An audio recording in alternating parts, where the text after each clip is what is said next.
Coming soon to New Jersey, lights, camera, action. That's all thanks to Netflix. The streaming giant just dropped $1 billion investment transforming the former Fort Monmouth Army base into what could become the East Coast's own mini Hollywood.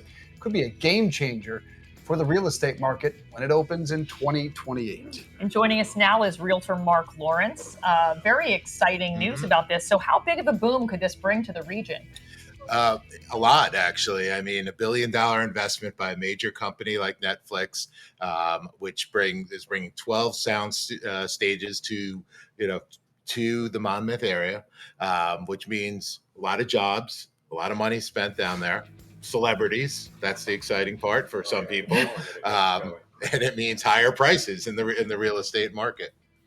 Yeah, so they do have a lot to consider when it comes to what areas to use. This was just pretty much sitting there, like just asking for something to happen at this huge facility. Yeah, the base was decommissioned in 2011, so it sat for more than 10 years. Netflix got its eyes on it and said, hey, listen, this is a place where we want to put resources, plant our flag, and build some studios there. Yep. And with that, could come some celebrities. Traditionally, the Jersey Shore, Monmouth County, home of Bruce Springsteen, John Bon Jovi, actually, is in the Red Bank. So a little bit of rock and roll. Queen Latifah grew up in Colts Neck, actually. So that's exciting. It has its roots there, so it's not a place that if someone's saying moving to the middle of Idaho, not that there's anything wrong with Idaho,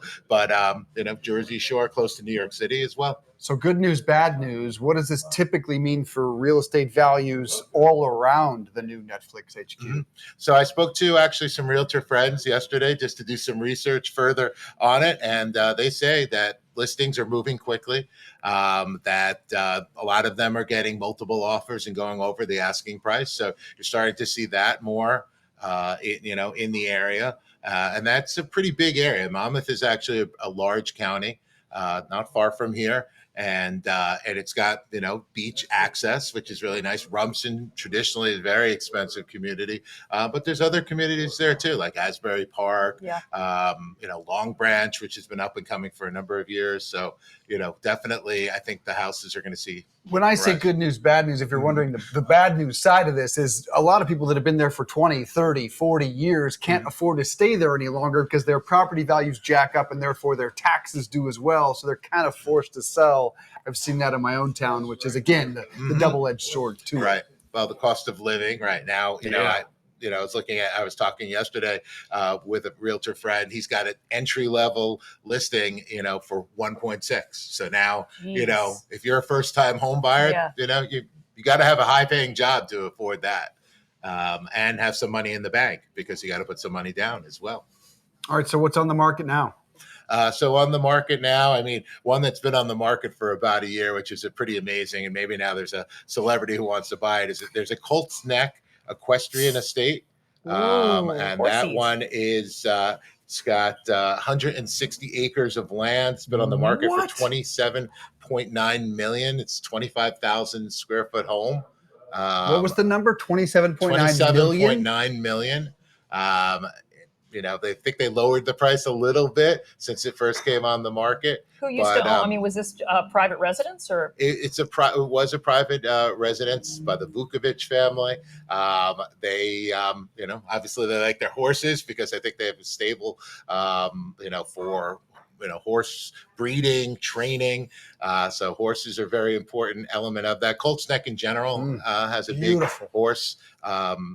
Element. I think Bruce Springsteen has a home that his daughter Victoria, I think, trains for her horse jumping. Jessica. Thank you. Jessica.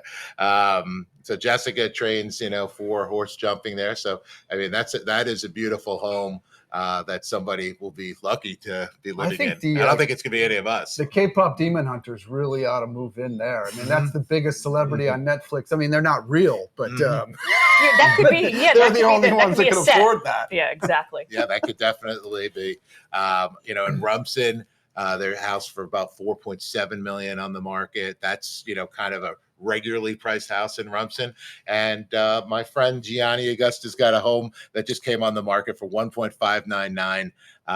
Also in the area, 5-bed, 3-bath, about 3,500 square feet. So again, that's the entry level now. Jeez. And Netflix seems to be having a positive effect for our sellers, Right. but Sure. existing homeowners and buyers are going to have to reach deeper into their pocket now. What about infrastructure in terms of the roadways and travel to and from? What are they going to fly into Newark or? I believe that they would fly into Newark and drive down to the Jersey Shore area. It's not that far a ride. I think Newark is exit 14. You get down the Jersey Shore, you come over that that causeway that's around exit 10 or 11. Now we're talking about Jersey and exits. Yeah, but it's different than a Hollywood soundstage just showing up there. Maybe pretty soon, right? They'll have a private, airport around there. That oftentimes comes with those types of investments by companies like Netflix. Yeah, a lot of private jet use. Does this have any impact on local businesses in the area? Definitely. Again, more jobs, more people in the area. I think they built a great sports bar, I heard, down there as well. There's going to be an outdoor, element to it. 1,100, acres is a large piece of land, so it's going to have a lot of different elements in addition to the sound stages. Very interesting story, Mark. Thank you for being here. Very much appreciate that. Get yourself a piece of real estate over there for us. Yeah, absolutely. All right, thanks for being here.